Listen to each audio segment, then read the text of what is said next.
And one of our programs that we started a long time ago was HRM. HRM started in 2007. We took the first class in 2008, and we run that program in association with the University of Manchester. Currently, we have an MBA, which has a very significant element of HRM to it. And we have also a doctorate program in the business management, which has also an element of HRM. So if you are it's also always very much. Managing cross-culture is very interesting here. And I can say that we, although we are a small university, we have employees from about 15 to 20 countries within our own structure codes. And the students that we have is from over 30 countries. And there are a lot of differences in culture on how people deal with each other or how they deal with different topics. Ethics, morals, and everything's changed from one place to another place. And in the old days, well, 30, 40 years ago, societies were more or less isolated. So the culture was more or less one culture in each country. However, now, it's Alliance, Ittihad, and Facebook, and Twitter, cultures are mixing. And we have people from different cultures, but they are not well consolidated, I would say.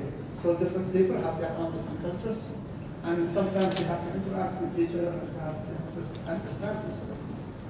I feel that as time goes by, and because of this interaction between nations and people and so on, cultures could merge somehow. And we could, I mean, some cultures could be totally dissolved into other cultures, and we may get a new culture, or new cultures coming up. And then the need for getting people to talk about cultures could change in the future, mainly because we have this kind of interaction with people. What we're going to do today is we have Professor Ashley Bennington, and we have Dr. Savitra as well, who's coming specifically for this workshop. We're going to speak about this very important topic. But I always think that the most important thing in these kind of things is not what the instructors are going to tell you, but the dialogue and discussion that you will use to know yourselves and the instructors. Wish you a very successful day and good luck.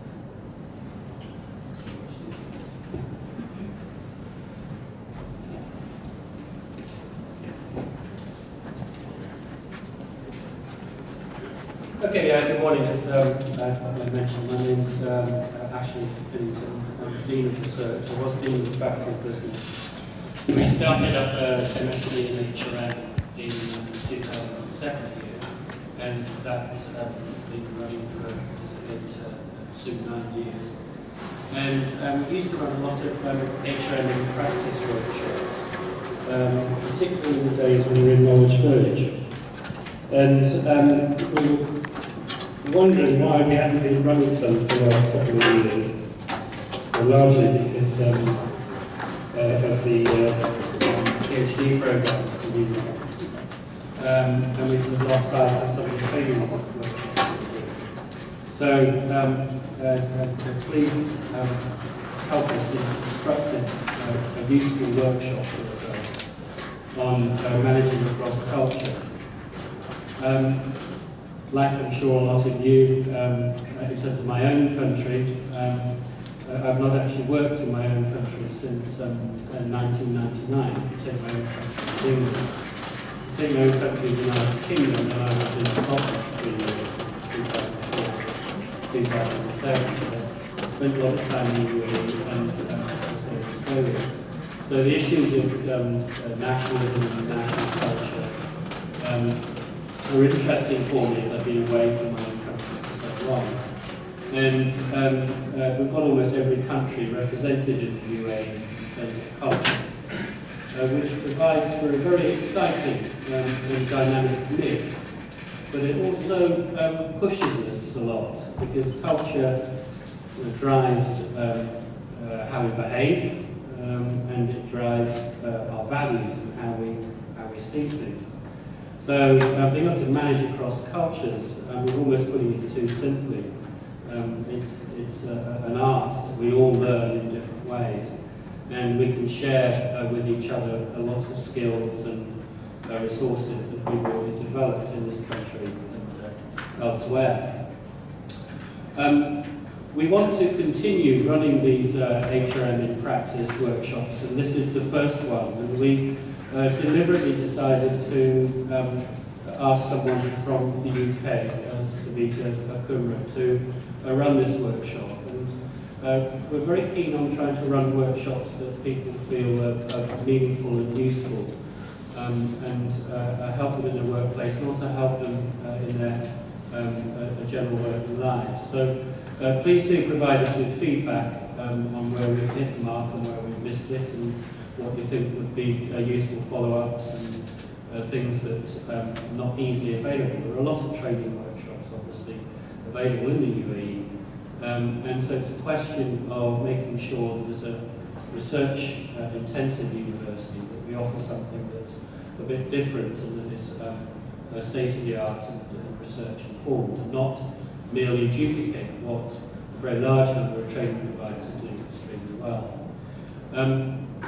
Savitra's run this workshop already in Saudi Arabia and Bahrain, and as well as in other countries. I mentioned those two, obviously, because of the GCC context. So I'm looking forward to a very interesting day and learning more about managing across cultures. It'll be no surprise to you at all if I start talking about all the countries that we have represented in terms of our students and our staff. But there's no doubt that culture is critical to a lot of our interactions and discussions. And if we're going to innovate, and if we're going to enjoy working together and working together productively, then dealing with these issues of culture is something that we need to always be mindful of. It's not something that needs any justification or explanation in the UAE. In some countries there may be only 2 or 3 predominant nationalities and maybe 1 or 2 cultures. But here that's not the case. We have a very exciting and productive mix. And it'll be very interesting to see over the next, shall we say, 50 years, how far the commitment to a culturally very, very diverse workforce stands the UAE particularly in good stead in terms of economic development and a global influence. So I think that's enough from me. I'll hand over now to Savitra Kumra, who's based at the University of Brunel. Also has a background working in HR originally, and has also studied and worked at Cranfield, London School of Economics, and other places that she can tell you about. So please treat this interactively, and please jump in as soon as you have anything to say. We very much want this to be driven by yourselves, because it's really important to us that you find it useful in terms of practice. So thanks very much, and you're welcome.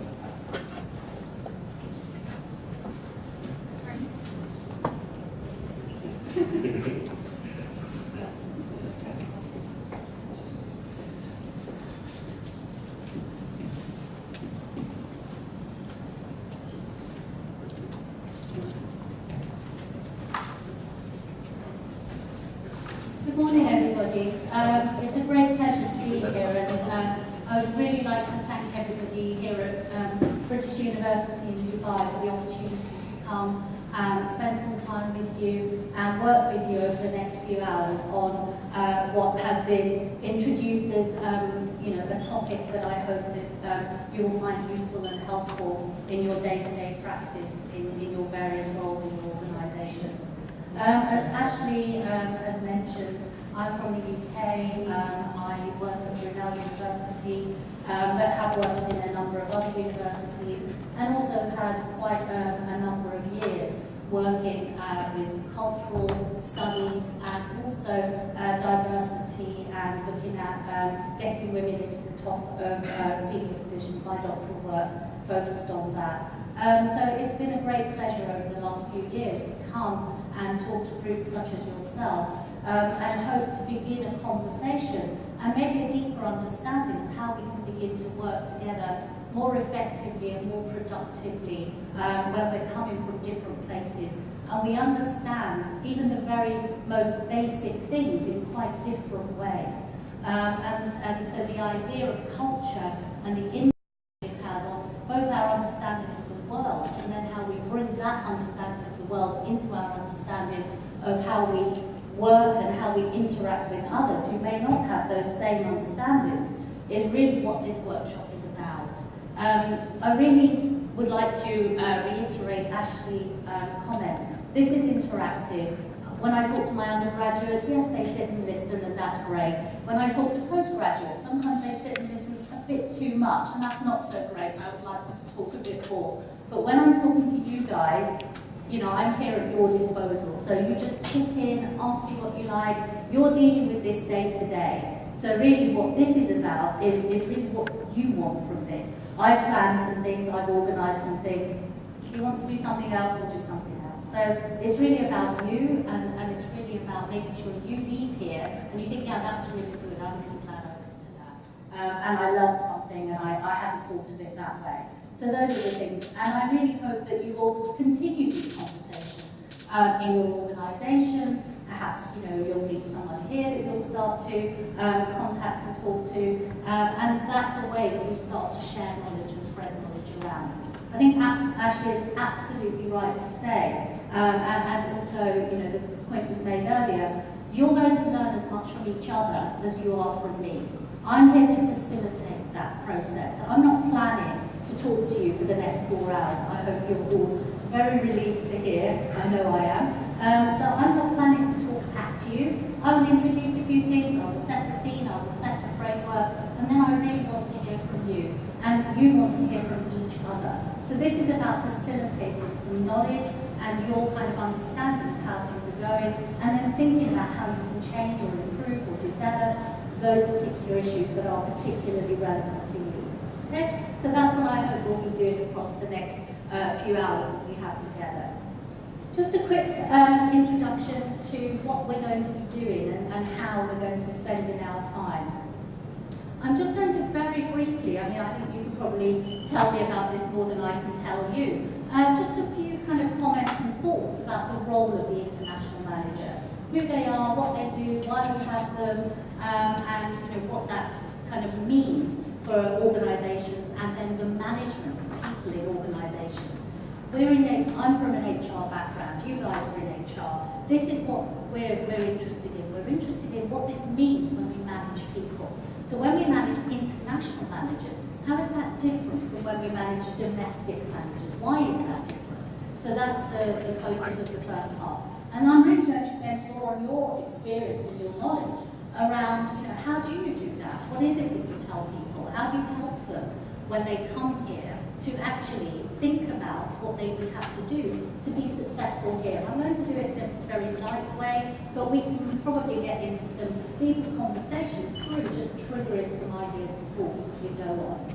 What I would then like to do is we'll have a break, then I'd like to talk about one of the main models which you may be familiar with, but which we'll be using as we go forward. And this is work by Hofstede, which looks at how culture impacts work values, what we actually think about work, how we understand work, how we think the world of work should work.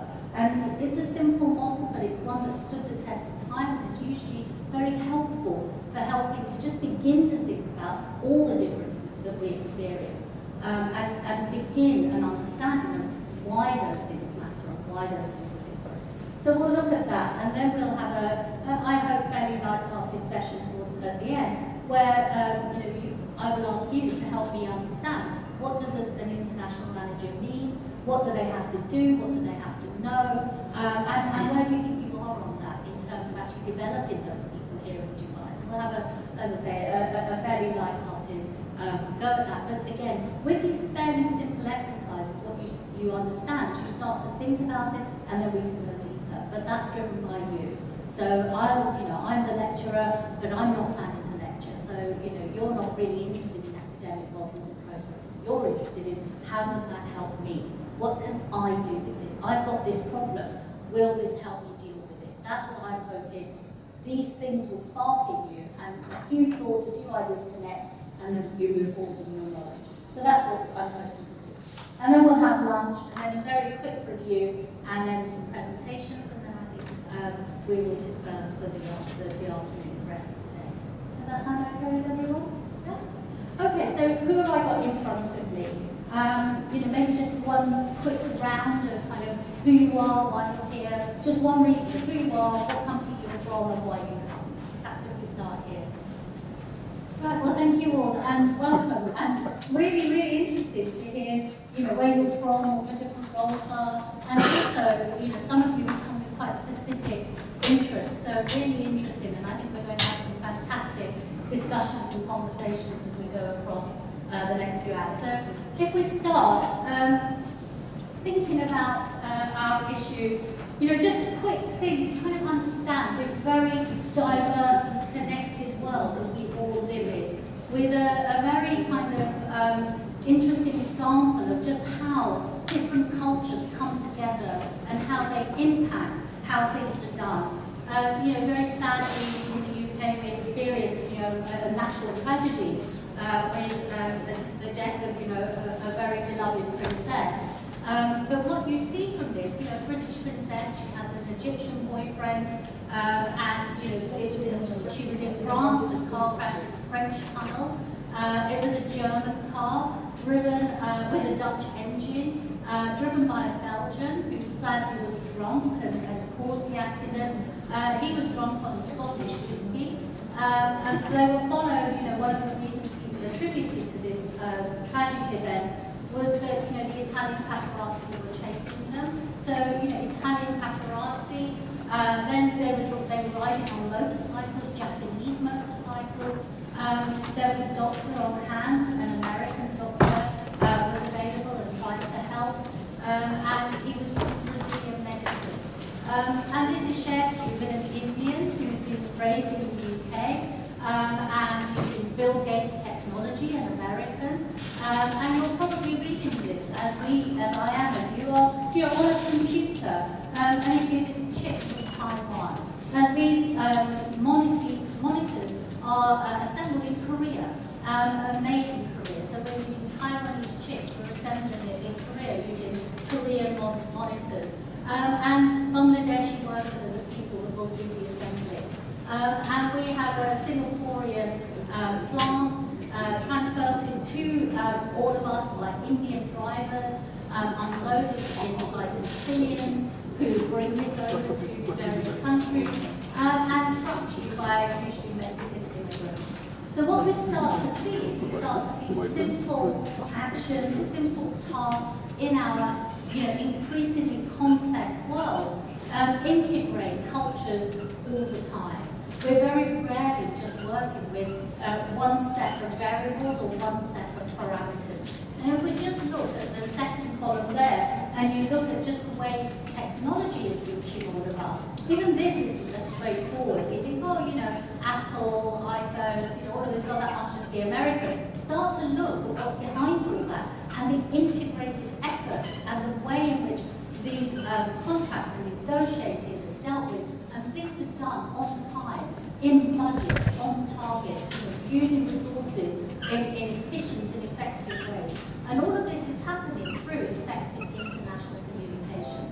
So we start to, just through simple examples and just trying to understand on a day-to-day basis the impact of culture on our lives, we start to understand how integrated our world has become.